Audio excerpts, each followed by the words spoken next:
बोलिए नंदीश्वर महादेव की जय। आज की कथा में हम विशेष रूप से ब्रह्मचारी अवतार, अश्वत्थामा का अवतार, पांडवों को व्यास जी के दर्शन, शिव जी का किरात अवतार, किरात और अर्जुन का विवाद तथा किरातेश्वर महादेव की कथा और 12 ज्योतिर्लिंग की कथा का श्रवण करेंगे। सूत जी कहते हैं, नंदीश्वर बोले, हे संत कुमार जी, दक्ष पुत्री सती अपने पिता से अपमानित हो उन्हीं के यज्ञ में शरीर त्याग कर हिमाचल के घर में मैना नाम से उत्पन्न हुई। तब सखियों के साथ जाकर वन में विहार करने लगी और शंकर जी को पति के रूप में पाने के लिए पवित्र तप करने लगी।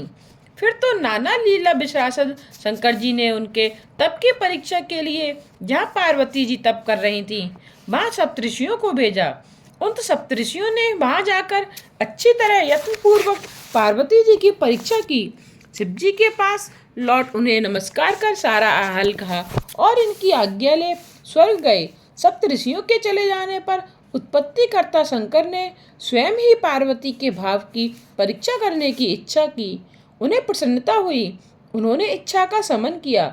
जब इच्छा शांत हो गई तो उन्होंने अद्भुत से भी अद्भुत एक ब्रह्मचारी का वेश बनाया, एक अत्यंत वृद्ध ब्राह्मण का शरीर धारण किया।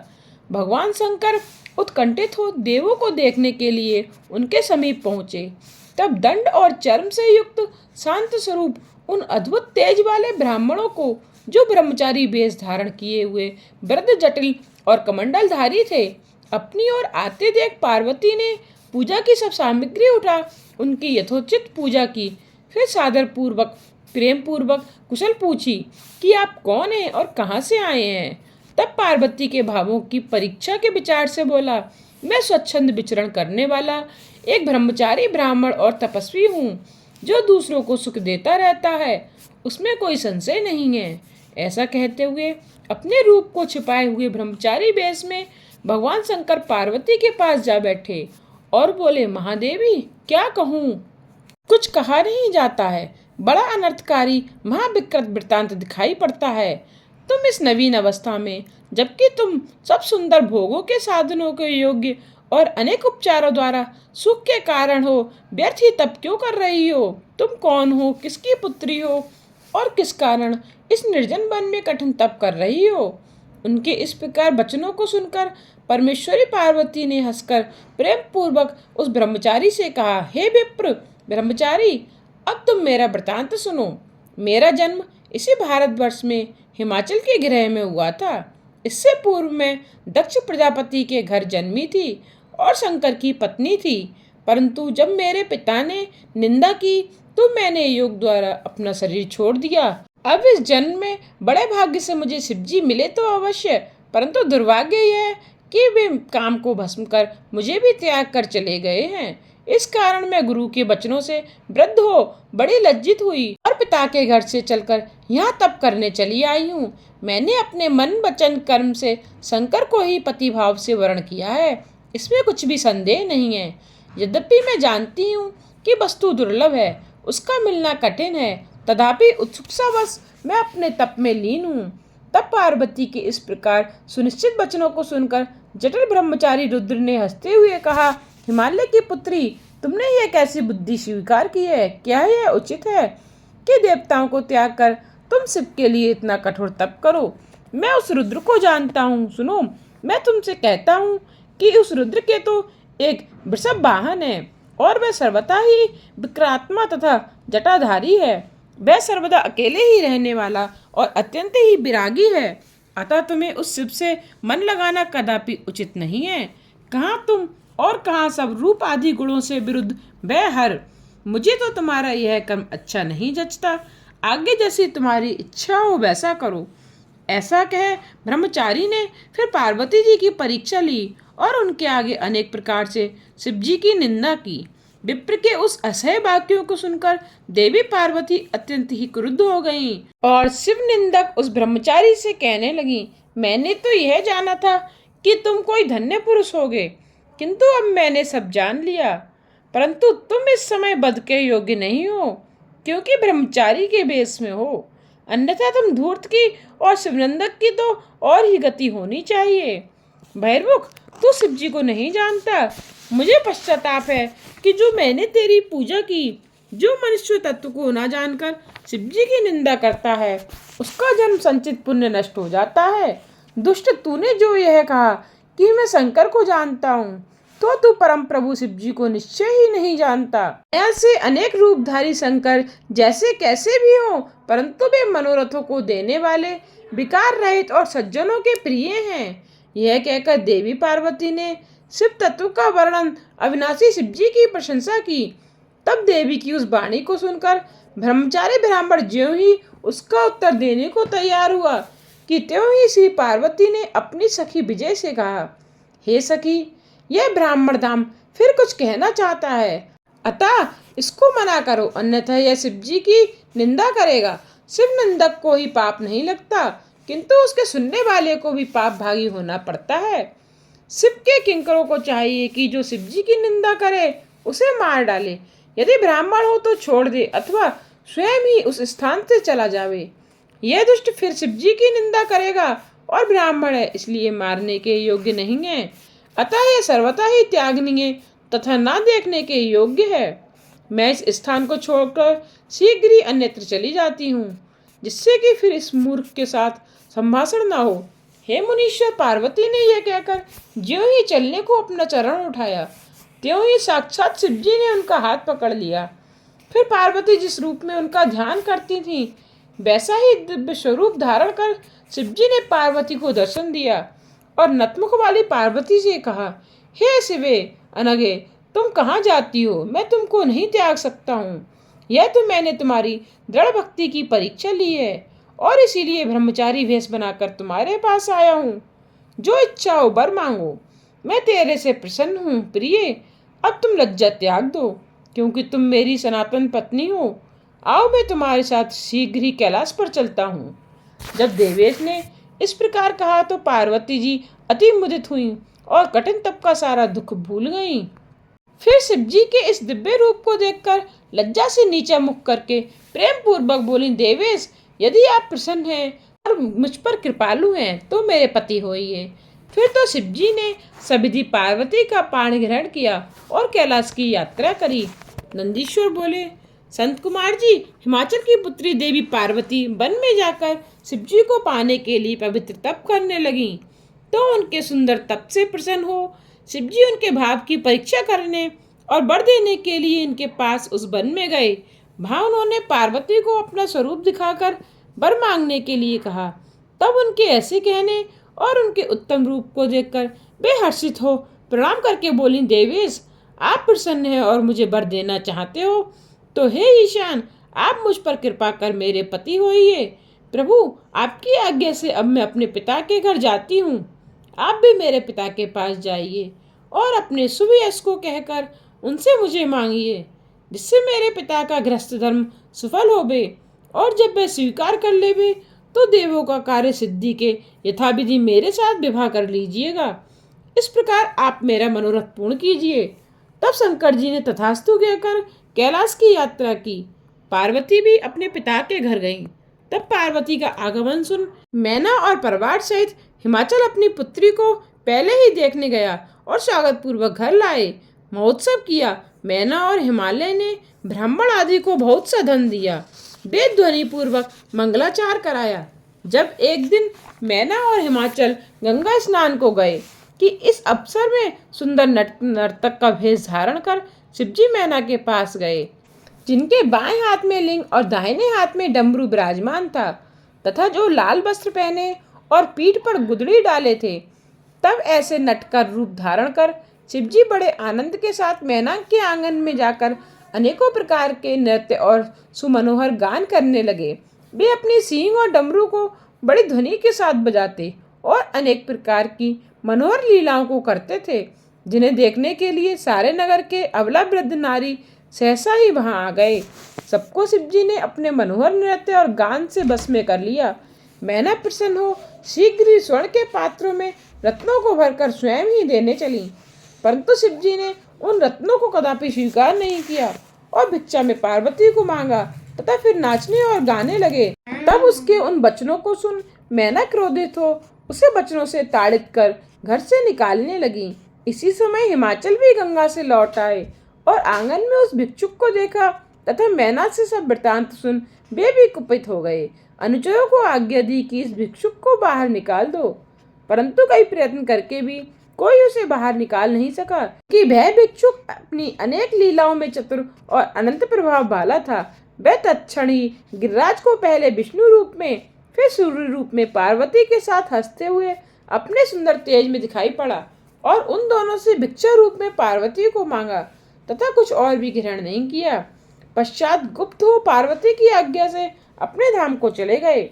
यह आश्चर्य देख मैना सहित गिरिराज को सुंदर ज्ञान पैदा हुए और वे पश्चाताप करने लगे। इन्होंने कहा, हमें अपनी सुंदर कन्या तपस्विनी पार्वती को उन्हें दे देना चाहिए था। इस प्रकार विचारते हुए उन दोनों की शिव में परम भक्ति हो गई। प्रेम पूर्वक पार्वती का विवाह किया। नंदीश्वर बोले, संत कुमार जी, जब मैना और हिमाचल की शिव जी में परम भक्ति स्थापित हो गई तो उसे जानकर देवताओं को बड़ी चिंता हुई। वे परस्पर यह परामर्श करने लगे कि यदि गिरिराज अपनी एकांत भक्ति से शिव जी को अपनी पुत्री दे देगा तो निश्चय ही शिव के निर्वाण पद को शीघ्र संप्राप्त हो जाएगा, और यदि कहीं ये अनंत रत्नों का आधार शैल मुक्त हो गया तो पृथ्वी रत्न गर्भा कैसे कहलाएगी, तब तो इसका यह नाम ही व्यर्थ हो जाएगा। फिर यह पर्वत अपने स्थावर रूप को त्याग दिव्य रूप धारण कर लेगा और शिव जी को कन्या देकर शिवलोक को प्राप्त कर लेगा। इस प्रकार की मंत्रणा कर देवता गुरु बृहस्पति के घर गए और उनसे कहा कि आप महादेव जी की निंदा करने के लिए हिमाचल के घर जाइए, जिससे हिमालय शिव भक्ति से विरत हो जाए और वह श्रद्धा से पार्वती को शिव जी के लिए न देकर यहीं पृथ्वी पर रहें।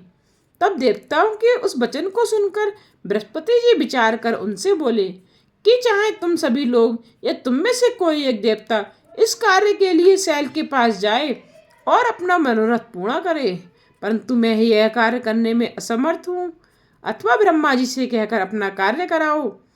तब सब वृतांत सुनकर ब्रह्मा जी से जाकर कहा। ब्रह्मा जी ने कहा, मैं दुख देने वाली और कलह कारिणी शिव की निंदा नहीं करूँगा। तुम सब स्वयं ही कैलाश पर जाकर शंकर को प्रसन्न कर उन्हीं को हिमालय के घर भेजो। भगवान शंकर ही हिमालय पर जाकर वहाँ अपनी निंदा करें, क्योंकि पर निंदा विनाश है, और यदि कोई स्वयं ही अपनी निंदा करता है तो उससे उसे यश होता है। यह सुनकर देवता कैलाश पर शिव जी के पास गए और प्रणाम कर उनसे सब वृतांत कहा। शिव जी ने हंसकर स्वीकार किया और देवताओं को आश्वासन दे दिया। इसके पश्चात भक्त वत्सल माहेश भगवान शंकर ने हिमालय के पास जाने का विचार किया। दंड और छत्र धारण कर दिव्य वस्त्र पहन उज्ज्वल तिलक लगाया और हाथ में स्फटिक की माला और गले में शालिग्राम धारण किया। फिर भक्ति पूर्वक विष्णु नाम जपते हुए साधु का वेश धारण कर ब्राह्मण रूप में हिमालय के घर गए। उन्हें देख हिमालय सिंहासन छोड़कर उठ खड़ा हुआ, सविधि भूमि में पड़कर साष्टांग दंडवत किया। फिर शैल ने उस ब्राह्मण का परिचय पूछा तो साधु ने कहा, मैं एक सर्वज्ञ परोपकारी ब्राह्मण हूँ, जो गुरु के बल से सब कुछ जानता हुआ साधु वेश में सर्वत्र द्विचरण करता हूँ। मैंने अपने योग बल से यह ज्ञात किया है कि तुम अपनी लक्ष्मी स्वरूप कन्या को शिवजी के लिए देना चाहते हो, सत्य है, परंतु तुमको शिवजी का कुल और शील नहीं ज्ञात है। हे नारायण कुलोत्पन्न शैल, तुम्हारी यह बुद्धि कदापि मंगलदायक नहीं है। पहले तो यह देखो कि उसके एक भी बांधव नहीं है, फिर तुम अपने भाई और मैना से पूछो, पार्वती से नहीं। रोगी को औषधि अच्छी नहीं लगती, उसे तो सर्वदा कुपत्ते ही भाता है। पार्वती के दान रूप कर्म में यह उपयुक्त पात्र नहीं है। इसका तो नाम सुनते ही लोग तुम्हारी हंसी उड़ावेंगे, क्योंकि यह शिव तो स्वयं आश्रयहीन, एकाकी, विरूप, निर्गुण, अव्यय, शमशानवासी, विकट सर्पधारी और दिगंबर है। वह तो सर्वदा शरीर में धूल लपेटे सब आश्रमों में भ्रष्ट हुआ अज्ञात गति और शिव पर बड़े बड़े सर्प लपेटा रहता है। ऐसा कहकर लीला विशारद शिव जी चले गए। मैना सहित हिमाचल की बुद्धि विपरीत हो गई। अब वे विचारने लगे कि हम क्या करें। पश्चात भगवान शंकर ने भक्तों को हर्षदायक महान लीला करके देवताओं का कार्य सिद्ध किया। नंदीश्वर बोले, हे सर्वज्ञ संत कुमार, देवऋषि बृहस्पति के पुत्र भरद्वाज जी और भरद्वाज जी से अयोनिज द्रोण नामक पुत्र उत्पन्न हुआ, जो धनुषधारियों में श्रेष्ठ महाशरवीर, महातेजस्वी और सर्व अस्त्र विरासत था, जिसे लोग धनुर्वेद के और वेद में भी निष्पाण कहते थे। ये बलवान द्रोण अपने बल से कौरवों के आचार्य हुए, फिर उनके मध्य में 6 महारथियों में भी विख्यात हुए। इन द्रोणाचार्य ने कौरवों की सहायता के लिए शिवजी का उद्देश्य कर पुत्रार्थ बड़ा तप किया। भगवान शंकर प्रसन्न हो द्रोणाचार्य के आगे आए। उन्हें देखकर द्रोणाचार्य बड़ा प्रसन्न हुआ, फिर हाथ जोड़कर नमस्कार कर प्रार्थना करने लगा, उनकी स्तुति की। इस पर अत्यंत नम्रता से द्रोणाचार्य ने कहा, नाथ, अपने अंश से पैदा होने वाला सबसे अजय और महाबली मुझको पुत्र दीजिए। शिवजी तथास्तु कहकर अंतर ध्यान हो गए। द्रोणाचार्य ने घर आ प्रेम पूर्वक सब वृतांत अपनी पत्नी से कह सुनाया। फिर तो समय पाकर सबका संहार करने वाला शिव के अंग द्रोण को एक बलवान पुत्र प्राप्त हुआ। उस पुत्र का नाम अश्वत्थामा विख्यात हुआ। वही महाबली अश्वत्थामा महाभारत के रण में पिता की आज्ञा से कौरवों का सहायक हुआ। फिर तो उस महावीर विद्वान अश्वत्थामा का बल पाकर कौरव इतने अजय हो गए कि संपूर्ण पांडव उन्हें जीतने में समर्थ नहीं हुए और नष्ट प्रज्ञ हो गए। तब कृष्ण का उपदेश पाकर अर्जुन ने दारुण तप कर सब अस्त्रों को प्राप्त किया और उन्हें समर में जीता। शिवजी के अंश से उत्पन्न होने के कारण ही अश्वत्थामा इतना वीर हुआ कि उसने यत्नपूर्वक शिक्षित पांडवों के पुत्रों को मार डाला और कृष्ण आदि भी इसके बल को रोक नहीं सके। परंतु जब पुत्र शोक से व्याकुल अर्जुन रथ पर चढ़कर कृष्ण जी के साथ चला तो उसे आता देखकर अश्वत्थामा भाग चला और अर्जुन पर अपना ब्रह्मास्त्र नामक अस्त्र छोड़ उसे मार, जिसके प्रचंड तेज से दिशाएं व्याप्त हो गईं। तब प्राणों पर आपत्ति देख उसने श्री कृष्ण से उसके बाण का उपाय पूछा तो श्री कृष्ण ने कहा, अश्वत्थामा का वह मां दारुण अस्त्र है कि जिसके समान घातक कुछ नहीं है।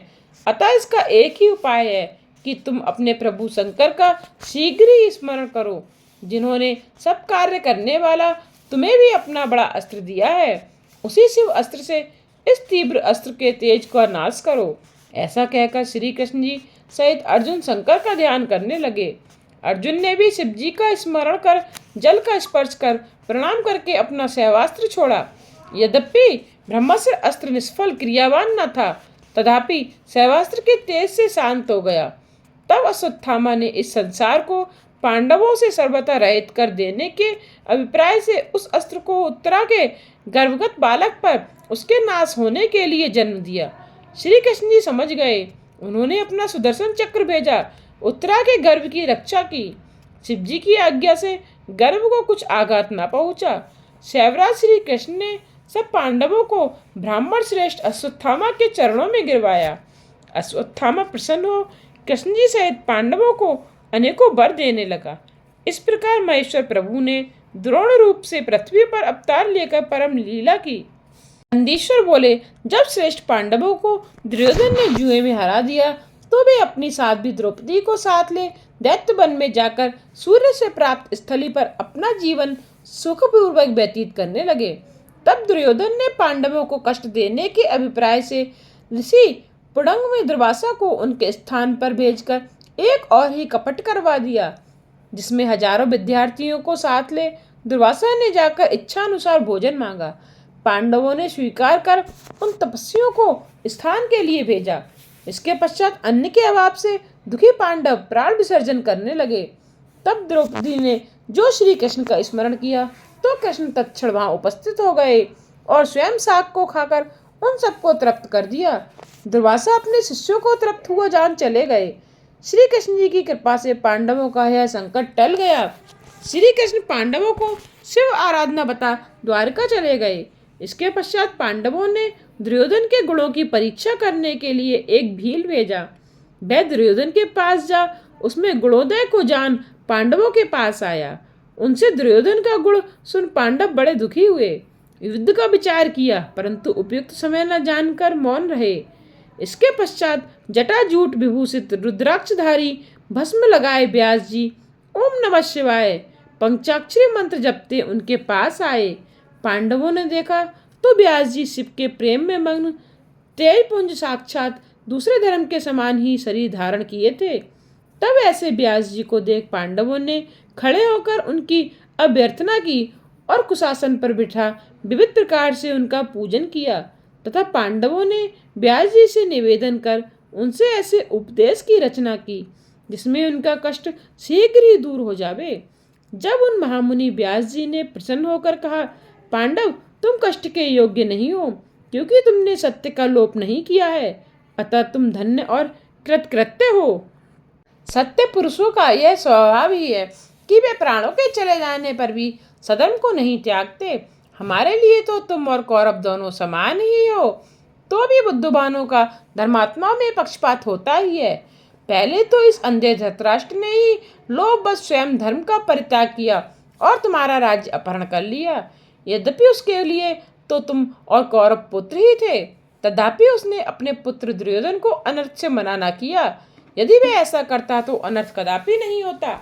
इसके आगे जो हुआ वह तो हुआ ही और वह अन्यथा नहीं हो सकता, किंतु यह दुष्ट है और तुम सब सत्यवादी हो, अतएव उनका तो अकल्याण ही होगा, क्योंकि जो बीज बोया जाता है उसी का अंकुर निकलता है। इस कारण तुम लोग दुख न करो, इसमें संदेह नहीं कि तुम्हारा कल्याण होगा। इस प्रकार जब व्यास जी ने युधिष्ठिर आदि पांडवों को प्रसन्न किया तो पांडवों ने कहा, हे नाथ, यह तो आपने सत्य ही कहा है, क्योंकि वे दुरात्मा तो हमको यहाँ वन में भी निरंतर कष्ट ही पहुँचाया करते हैं। फिर भी हे विभो, मेरे अशुभ को नष्ट करो और शुभ दान करो। पहले श्री कृष्ण जी ने भी यही कहा था कि तुम लोगों को शंकर जी की आराधना करनी चाहिए, जिसमें हमने प्रमाद किया। अतएव अब आप हमें उस मार्ग का उपदेश दीजिए। तब पांडवों के इन वचनों को सुनकर व्यास जी बहुत प्रसन्न हुए और उन्होंने शिव जी के चरण कमलों को स्मरण करके कहा, धर्म बुद्धि पांडवों, कृष्ण जी का कहना सत्य है। तुम लोग बड़े प्रेम से शिव जी का सेवन करो, इससे तुम तो अतुल सुख की प्राप्ति होगी। शिव जी की सेवा न करने से ही सारे दुख प्राप्त होते हैं। के पश्चात उन 5 पांडवों में अर्जुन को योग्य जान व्यास जी ने शिव जी की आराधना के लिए उसे इंद्र संबंधी विद्या का उपदेश कर पार्थिव पूजन का विधान बताया। अर्जुन इंद्रिय पर्वत के निकट गंगा जी के तट पर तप करने चले गए। पश्चात व्यास जी सब पांडवों में श्रेष्ठ युधिष्ठिर से बोले, हे युधिष्ठिर, तुम सर्वदा धर्म में ही स्थिर रहना, इसमें निसंदेह तुम्हें सर्वश्रेष्ठ सिद्धि प्राप्त होगी। ऐसा कहकर व्यास जी शिव जी के चरणों का ध्यान करते हुए अदृश्य हो गए। नंदीश्वर बोले, अब शिव मंत्र के अतुल तेज से अर्जुन प्रकाशमान हो गए। अर्जुन को ऐसा देख पांडवों को अपनी विजय में संदेह न रहा, उन्हें अपने में विपुल तेज दिखाई पड़ा। तब अर्जुन शिव जी के लिए तप करने चले तो द्रौपदी सहित पांडवों ने बड़े दुख से उन्हें विदा किया, किंतु उन्हें यह विश्वास था कि व्यास के उपदेश के अनुसार शिव जी की आराधना से हमारा कल्याण होगा। इस प्रकार अर्जुन को तप के लिए भेज पांडव खिन्न हो द्रौपदी सहित वहां रहने लगे, परंतु अर्जुन के वियोग से उन्हें कभी शांति नहीं प्राप्त होती थी। तब उन्हें दुखी जानकर कृपा सिंधु ऋषि श्रेष्ठ व्यास जी फिर उनके पास पहुँचे और पांडवों ने उनकी पूजा की और कुछ दिनों के लिए अपने पास रहने की उनसे प्रार्थना की। व्यास जी पांडवों के सुख के लिए वहाँ कुछ समय ठहर गए और उन्हें उपदेश की कथाओं से संतुष्ट करते रहे। एक दिन युधिष्ठिर ने व्यास जी से पूछा कि महाप्राज्ञ, क्या कभी ऐसा कष्ट कभी और किसी ने पाया है, या एक मैं ही ऐसा हतभागी हूँ? मैं तो समझता हूँ कि इस प्रकार का मेरे जैसा दुख किसी ने न पाया होगा। यह सुनकर व्यास जी बोले, नहीं, औरों ने भी हमसे कठिन दुख पाए हैं। निषद देश का स्वामी नल तो आपसे भी अधिक दुख पा चुका है। राजा हरिश्चंद्र ने भी बड़ा दुख पाया है। श्री रामचंद्र जी को भी उसी प्रकार का दुख हुआ है। वे तो दुखों की राशि ही थे, ऐसा कौन है जो शरीर पाकर दुखी ना हो। पहले तो माता के गर्भ में जन्म ही दुख का कारण है। बाल्यावस्था भी कष्टकारक ही है। युवावस्था में दुख रूप कामनाएं सताती ही रहती हैं। फिर वृद्धावस्था में मरण रूप में तो माँ दुख प्राप्त होता ही है, जिससे मूर्ख मनुष्य बड़ा कष्ट और नरक तक भोगते हैं। अतः यह सब मिथ्या है। तुम सत्य का आचरण करो, शिव जी सत्य से ही प्रसन्न होते हैं। अतः मनुष्य को वही करना चाहिए। इधर तो ये अवस्था थी, उधर अर्जुन मार्ग के अनेक कष्टों को पार करते हुए इंद्रकील पर्वत पर गंगा जी के तट पर पहुँचे। फिर जैसा व्यास जी ने उपदेश किया था उसके अनुसार उन्होंने अपने वेश बनाए। फिर इंद्रियों को बस में कर पार्थिव बना शिव जी का ध्यान करने लगा। वह तीनों काल स्नान कर विविध प्रकार शिवोपासन करता। उस उपासना से अर्जुन के सिर से तेज निकलने लगा, जिसे देखकर जीवों को भय होने लगा कि यह तेज कब शांत होगा। यह कहने के लिए लोग इंद्र के पास गए, अर्जुन के कठिन तप का वृतांत कहा। सचिपति वृद्ध ब्राह्मण का ब्रह्मचारी वेश बना अर्जुन की परीक्षा करने चले। तब उन्हें अपनी ओर आते देख अर्जुन ने उनकी पूजा की और पूछा कि इस समय कहाँ से आ रहे हो। ब्राह्मण वेशीय इंद्र ने वह ना कह अर्जुन से यह कहा कि तुम इतनी छोटी अवस्था में तप कर रहे हो। यह तुम्हारा तप सर्वदा मुक्ति के लिए है या जय के लिए। अर्जुन ने अपना सब मंतव्य कहा।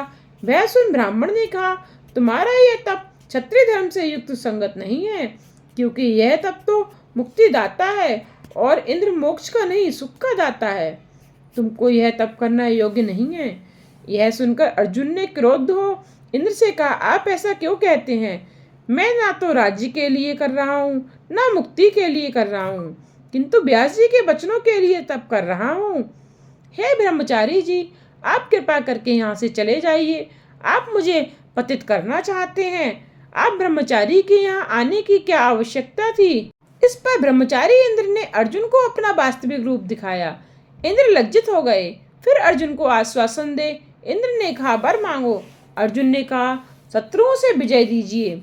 इस पर इंद्र ने दुर्योधन सहित भीष्म, द्रोण और कर्ण आदि वीरों को दुर्जय कह द्रोण पुत्र अश्वत्थामा को शिवजी का अंश बतलाते हुए अपनी असमर्थता व्यक्त की और कहा, इसके लिए शिवजी समर्थ हैं।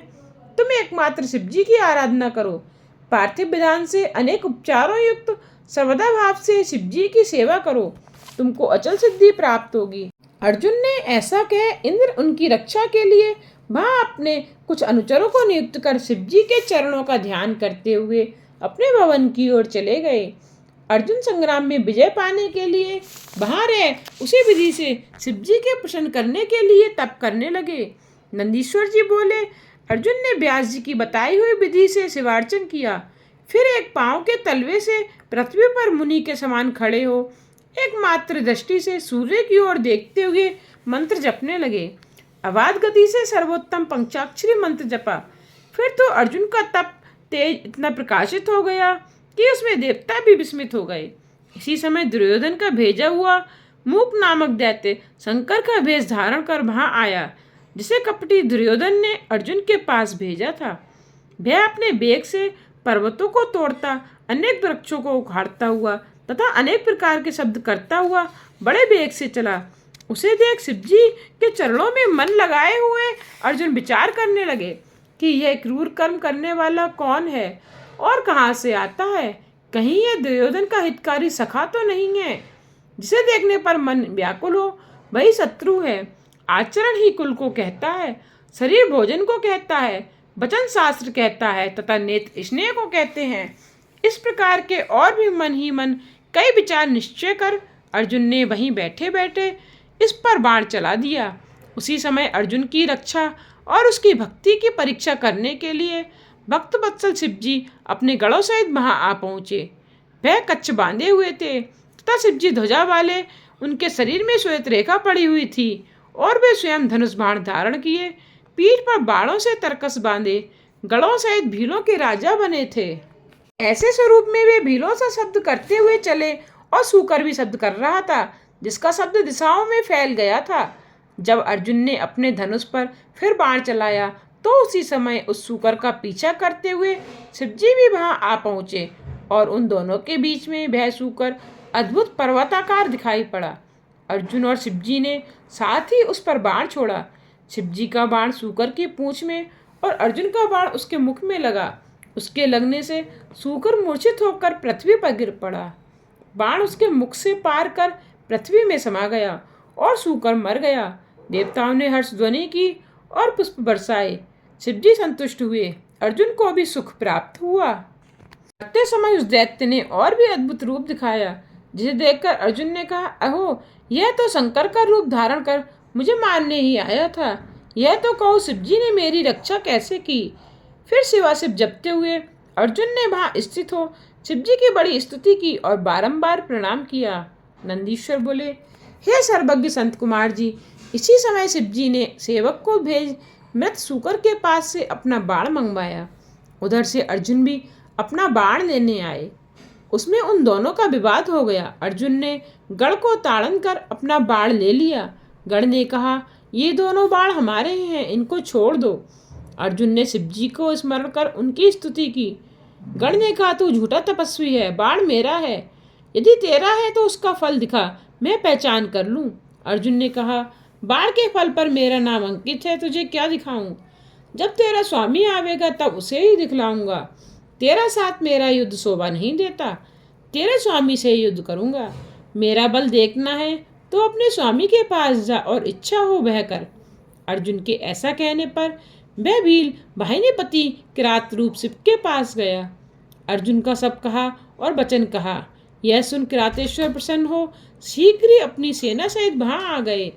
अर्जुन भी किरात की सेना देख धनुष बाण लिए उनके सामने पहुंचे।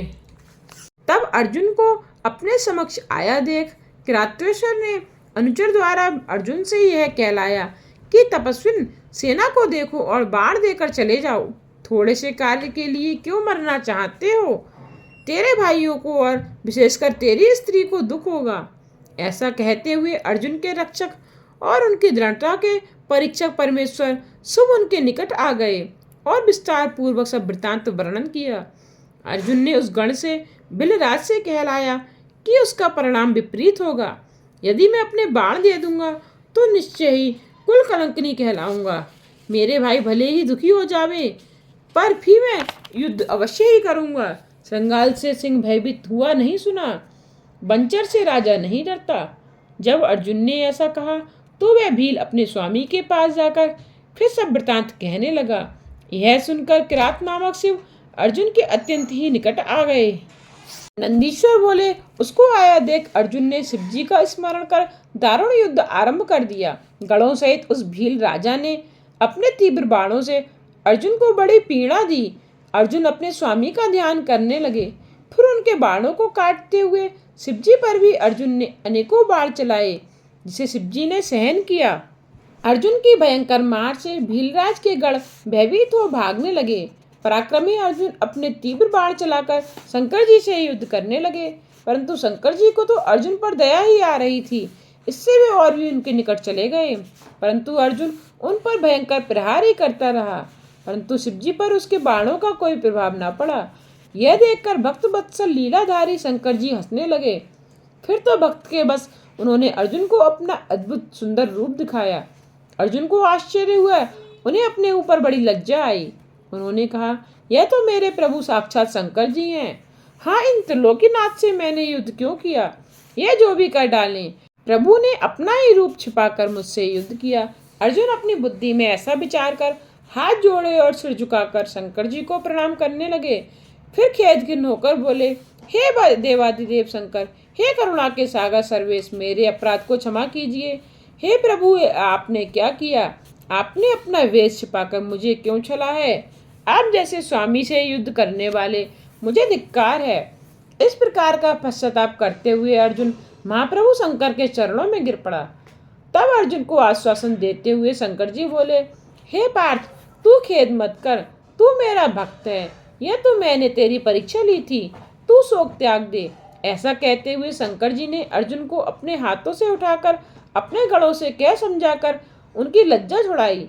फिर वीरों में माननीय अर्जुन को प्रसन्न करते हुए भक्त वत्सल एवं कल्याणकारी शंकर जी बोले, हे अर्जुन, आज मैं तुझ पर इतना प्रसन्न हूँ कि तेरे इन प्रहारों को भी मैं अपनी पूजा ही मानता हूँ, क्योंकि तुमने अपनी इच्छा से यह अपराध नहीं किया है। इससे तो मेरी ही प्रेरणा थी, अतः जो इच्छा हो वर मांग। अर्जुन ने कहा, प्रभु, मैं आपकी कीर्ति का वर्णन क्या कर सकता हूँ, किंतु मैं इतना ही जानता हूँ कि आप बड़े ही कृपालु हैं। ऐसा कहकर अर्जुन भक्ति पूर्वक भगवान शंकर की यह स्तुति करने लगा। देवादिदेव कैलाशपति सदाशिव, आपको नमस्कार है। हाथ में डमरू तथा कपालधारी 10 भुजा वाले परमात्मान, आपको नमस्कार है। मुंडमालाधारी, आपको नमस्कार है। हे बागंबर ओढ़े हुए हस्त चर्मधारी, अंगों में सर्पधारी और सिर पर गंगा जी को धारण करने वाले, आपको नमस्कार है। आपके गुणों की संख्या नहीं है, आपके गुणों को वेद भी नहीं गिन सकते। फिर मुझ मूर्ख की तो बुद्धि ही क्या है जो आपके गुण वर्णन कर सकूं।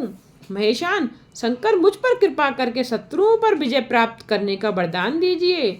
ऐसा कहकर अर्जुन हाथ जोड़कर सिर झुकाकर शंकर जी को नमस्कार कर बैठ गया। शंकर जी ने अपने भक्त पर प्रसन्न होकर पाशुपात अस्त्र प्रदान किए और कहा, इस अस्त्र से तुम्हारी विजय होगी। इसके अतिरिक्त मैं श्री कृष्ण से भी तुम्हारी सहायता करने के लिए कह दूंगा। ऐसा कहकर शंकर जी अर्जुन के सिर पर हाथ फेरते हुए अर्जुन से नमस्कृत हो गए। इस प्रकार शंकर जी से पाशुपत प्राप्त कर अर्जुन अपने आश्रम को गया और अपने भाइयों सहित द्रौपदी से मिलकर सुख को प्राप्त हुआ। नंदीश्वर बोले, मुनि श्रेष्ठ, सौराष्ट्र में सोमनाथ, श्रीशैल में मल्लिकार्जुन, उज्जैनी में महाकालेश्वर, ओमकार में अपरेश्वर, हिमालय पर्वत पर केदार, डाकनी में भीमशंकर, आसी में विश्वनाथ, गोमती तट पर अम्बकेश्वर, चिताभूमि में बैद्यनाथ, दारुक वन में नागेश, सेतुबंध में रामेश्वर तथा शिवालय में घुष्मेश्वर के 12 अवतार हैं। जो मनुष्य इनके दर्शन और स्पर्श करता है उसे ये परम आनंददायक है। उसमें प्रथम सोमनाथ चंद्रमा के दुख का नाश करने वाले हैं, जिनका पूजन करने से त्रय तथा कुष्ठ आदि रोगों का नाश होता है। शिव जी के इन आत्मस्वरूप सोमनाथ महालिंग का जो दर्शन करता है उनके सब पाप छूट जाते हैं तथा उसे भुक्ति और मुक्ति प्राप्त होती है। इसी प्रकार मल्लिकार्जुन का जो दर्शन करता है उसे सब मनोवांछित फल प्राप्त होते हैं। शिव जी का यह दूसरा लिंग भी दर्शन करने से बड़ा सुखदायक और निश्चय ही मुक्तिदायक है। तीसरा उज्जैनी में महाकाल नामक लिंग का दर्शन करने से सब मनोकामनाएं पूर्ण होती हैं तथा अंत में उत्तम गति प्राप्त होती है। चौथा ओंकार लिंग भक्तों को इच्छित फल देने वाला है। पांचवा केदारेश नामक ज्योतिर्लिंग स्वरूप जो केदार में स्थित है, यह नर नारायण नामक भगवान का अवतार है। जो इसका दर्शन और पूजन करता है उसको यह अभिष्ट फल प्रदान करते हैं। शिव जी का छठवां अवतार भीम नामक असुर को मारने से भीम शंकर ज्योतिर्लिंग हुआ, जिसमें उस दैत्य को मार शिव जी ने कामरूप देश के राजा की रक्षा की थी। यही भक्तों के सब मनोरथों को पूर्ण करने वाला और इस खंड का स्वामी है। हे मुनि, इसी प्रकार विश्वेश्वर नाम वाला सातवां अवतार काशी में हुआ, जो समस्त ब्रह्मांड का स्वरूप तथा भुक्ति मुक्तिदायक है। इनकी पूजा आदि विष्णु आदि सब देवों ने की तथा ये कैलाशपति और भैरव रूप से वहां पर स्थिर हैं। ये जहाँ ज्योतिर्लिंग से स्थित अपने पुरी के स्वामी तथा मुक्तिदायक और स्वयं सिद्ध स्वरूप हैं। जो इन काशी विश्वनाथ को पूजते और उनके नाम को जपते हैं वे कर्म बंधन से छूट मोक्ष के भागी होते हैं। इसी प्रकार शिव जी का त्र्यंबक नामक ज्योतिर्लिंग आठवां अवतार गोमती के किनारे गौतम ऋषि की प्रार्थना और कामना से हुआ है। इस ज्योतिर्लिंग के दर्शन तथा स्पर्श से सब मनोकामनाएं पूर्ण होती हैं और इसके पश्चात मुक्ति प्राप्त होती है। नवा बैद्यनाथ अवतार हुआ, जिसमें अनेक लीलाधारी शंकर जी रावण के निमित्त प्रकट हुए। जब रावण शंकर जी को लिए जा रहा तब शंकर जी बहाना करके वहीं ज्योतिर्लिंग स्वरूप से चिताभूमि में स्थित हुए और त्रिलोक्य से उनका बैद्यनाथेश्वर नाम प्रसिद्ध हुआ। उनके दर्शन तथा भक्ति पूर्वक पूजन से भुक्ति मुक्ति प्राप्त होती है। बैद्यनाथेश्वर शंकर के इस महात्म्य को तथा अनुशासन को जो पढ़ता या सुनाता है उसे वह भुक्ति मुक्ति प्रदान करते हैं। 10वां नागेश्वर अवतार अयोध्यापुरी में हुआ। शिव जी के इस लिंग का दर्शन और पूजन करने से महापातकों का समूह नष्ट हो जाता है। इस प्रकार शिव जी का 11वां अवतार रामेश्वर हुआ, जिसने रामचंद्र जी को प्रिय किया और जो रामचंद्र जी द्वारा संस्थापित हुआ। इस ज्योतिर्लिंग ने रामचंद्र से संतुष्ट होकर उन्हें जप का वरदान दिया और उनसे प्रार्थित तथा सेवित होकर शंकर जी ज्योतिर्लिंग स्वरूप से सेतुबंध में स्थित हुए। पृथ्वी पर रामेश्वर की अद्भुत महिमा है। ये रामेश्वर भोग तथा मुक्ति के देने वाले और भक्तों की कामना को पूर्ण करने वाले हैं। जो मनुष्य उस रामेश्वर महादेव को श्रेष्ठ भक्ति पूर्वक गंगा जल से स्नान कराता है वह जीवन मुक्त होता है। वह संसार में देव दुर्लभ भोग भोग कर फिर परम ज्ञान को प्राप्त कर कैवल्य मोक्ष प्राप्त करता है। इसी प्रकार शंकर जी का घुमेश्वर नामक 12वां अवतार हुआ, जिसमें घुष्मा को आनंद दिया। दक्षिण दिशा में देवलोक के निकट सरोवर में घुष्मा के प्रिय करने वाले शंकर जी प्रकट हुए, जिन्होंने सहृदय दैत्य से मारे हुए घुष्मा पुत्र को उसकी भक्ति से संतुष्ट होकर उसकी रक्षा की। फिर उससे पार्थिव सर्व कामदायक घुष्मेव नामक शिवजी ज्योतिर्लिंग स्वरूप से उस सरोवर में स्थित हुए। जिस लिंग के दर्शन पूजन से यह लौकिक सुख की प्राप्ति होती है। शिव जी की यह दिव्य 12 संख्या वाली ज्योतिर्लिंग वाली मैंने वर्णन की। जो इस ज्योतिर्लिंग कथा को पढ़ता या सुनता है वह सब पापों से छूटकर भोग तथा मोक्ष को प्राप्त होता है। यह 100 अवतारों की शत्रुरुद्र नामक संहिता सब कामनाओं के फल को देने वाली है। जो उसे मन लगाकर पढ़ता या सुनता है उसके सभी मनोरथ पूर्ण होते हैं और अंत में मोक्ष की प्राप्ति होती है। इससे आगे की कथा का श्रवण आप कल के अध्याय में कीजिएगा।